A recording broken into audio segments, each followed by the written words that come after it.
Hello everyone, welcome to the new session. आज हम लोग देखने वाले हैं एचसीएफ और एलसीएम से रिलेटेड क्वेश्चन। जैसे टाइप के क्वेश्चन हमारे व्यापम के एग्जाम में पूछे गए हैं, वैसे टाइप के अलग अलग टाइप के क्वेश्चन हम लोग देखने वाले हैं। ठीक है, तो पहले क्वेश्चन पे आते हैं हम लोग। आते हैं यहाँ पर क्या बोला है, यदि ए और बी का एचसीएफ 12 है और ए और बी धनात्मक पूर्णांक हो, इस प्रकार की ए बड़ा है बी से और बी बड़ा है 12 से, तथा ए व बी के न्यूनतम मान क्रमशः होंगे। ठीक है, अब देखिए हमें क्या क्या कंडीशन दे दिया है।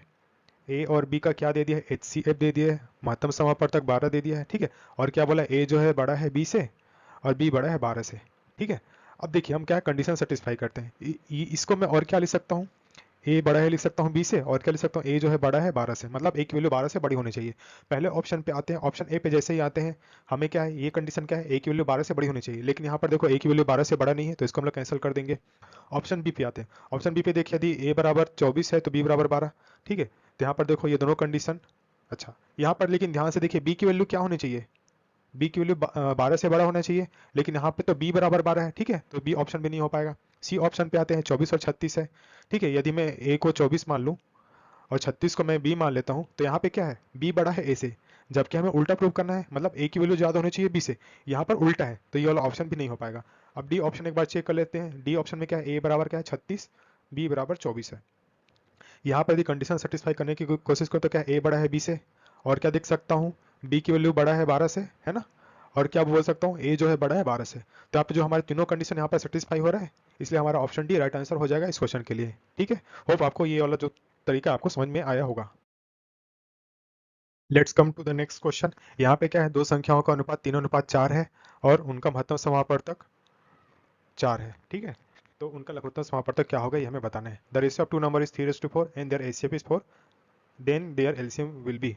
हमें क्या करना है, यहाँ पर एलसीएम बताना है। ठीक है, यहाँ पर क्या संख्याओं का अनुपात क्या दिया, 3:4, और क्या दिया, एचसीएफ दे दिया है 4। ठीक है, तो संख्या क्या हो जाएगी, पहला नंबर क्या हो जाएगा, 3 × 4 एचसीएफ है। ठीक है, तो हाईएस्ट कॉमन फैक्टर, इसका मतलब क्या है, ये जो संख्या जो है 4 जो है, ये प्रेजेंट होगा दोनों संख्याओं में, और दूसरे नंबर क्या हो जाएगी, 4 × 4। ठीक है, तो मेरा क्या क्या संख्या आ जाएगी, 12 और 16। ठीक है, तो हमारी संख्या आ गई 12 और 16। हमें क्या निकालना है, इनका एलसीएम निकालना है। तो एलसीएम क्या हो जाएगा, इसको 12 को क्या लिख सकता हूँ मैं, 3 × 4, 16 को क्या लिख सकता हूँ मैं, 4 × 4। ठीक है, तो लीस्ट कॉमन मल्टीपल यदि देखें तो क्या है, 4 दोनों जगह पे प्रेजेंट है। ठीक है, तो हो गया, यहाँ पे 3 एक था, 4 दोनों जगह पे था, इसके लिए 4 लिख दिया, और एक 4 और बच गया। ठीक है, तो इसको और लिख लेते हैं, तो क्या हो जाएगा 48। ठीक है, तो 48 क्या हो जाएगा, इस क्वेश्चन का राइट आंसर हो जाएगा, ऑप्शन डी इस क्वेश्चन का राइट आंसर हो जाएगा। अगले प्रश्न पर आते हैं। यहाँ पर क्या है, तीन संख्याओं का एचसीएफ दे दिया 18, संख्याओं का अनुपात दे दिया 5:7:11। हमको निकालना है, एलसीएम निकालना है। The greatest common multiple of three number is 18 and the ratio of the numbers is 5:7:11। What will be the least common multiple of the numbers.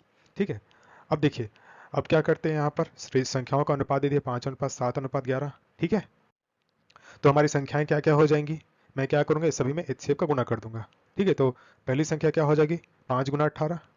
ठीक है, सेकेंड संख्या क्या हो जाएगी, 7 × 18।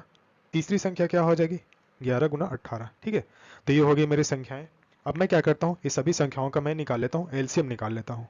ठीक है, यदि मैं सभी का एलसीएम निकालूँ तो एलसीएम कैसे निकलेगा, 5 × 18 कर दूंगा, 7 × 18 और 11 × 18।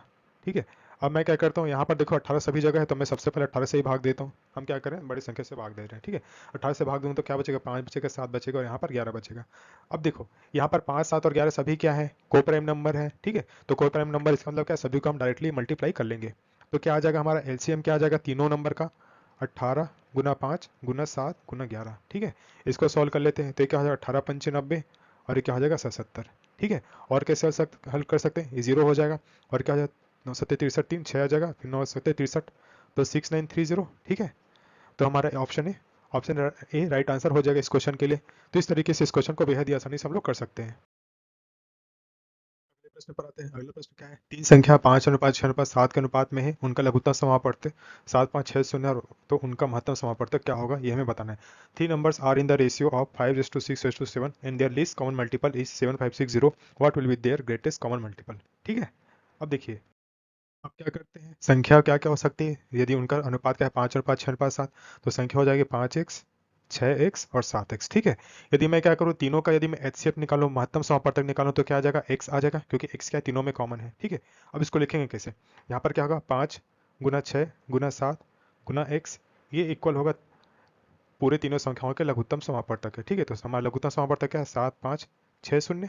ठीक है, तो यहाँ पे हम x की वैल्यू निकालेंगे, तो x की वैल्यू क्या हो जाएगी 7 5 6 0 अपान में 5 गुना 6 गुना 7। ठीक है, हल कर लेते हैं। 7 एकम 7 0, 7 8 56 0। ठीक है, 6 से काटेंगे तो क्या हो जाएगा 6 एकम 6 और क्या 4 बचेगा, तो 6 8 48 0। 5 से काटेंगे तो क्या हो जाएगा 5 दिया 15। ठीक है, 3 बचेगा तो 6 5 36। तो x की वैल्यू क्या आ जाएगी 36। ठीक है, तो 36 हमारा क्या हो जाएगा, राइट आंसर हो जाएगा ऑप्शन सी, क्योंकि ये x की वैल्यू क्या है 36 और x क्या माना था हमने HCF माना था।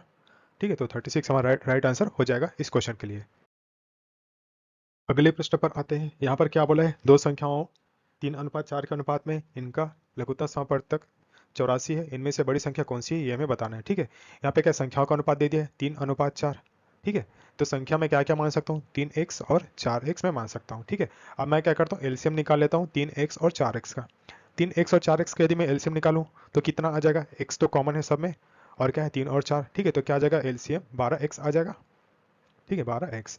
अब देखिए यहाँ पे क्या मेरा एलसीएम 12x आ गया और क्वेश्चन में हमारा एलसीएम क्या है 84 है, तो 12x क्या है 84 के बराबर हो जाएगा। तो x इक्वल टू क्या आ जाएगा 7। x किलो जैसे 7 है हम क्या करेंगे यहाँ पर x किलो यहाँ पर पुट कर देंगे। तो हमें क्या निकालना है सबसे बड़ी संख्या, सबसे बड़ी संख्या मतलब क्या है 4x वाली। ठीक है, तो 4x मतलब क्या है 4 गुना 7, तो 4 गुना 7 मतलब क्या 28। ठीक है, ऑप्शन बी हमारा राइट आंसर हो जाएगा इस क्वेश्चन के लिए। तो इस तरीके से आप क्वेश्चन को बेहद ही आसानी से कर लेंगे। दो अभाज्य संख्याओं x और y, जहाँ पे x बड़ा है y से, इनका लघुत्तम समापवर्तक 161 है, तब 3y माइनस x का मान क्या होगा ये हमें बताना है। ठीक है, if the least count multiple of two number is x and y where x is greater than y is 161 then the value of 3y minus x will be. ठीक है, अब देखिए यहाँ पे क्या है, प्राइम नंबर की बात की है, अभाज्य संख्याओं की बात की है।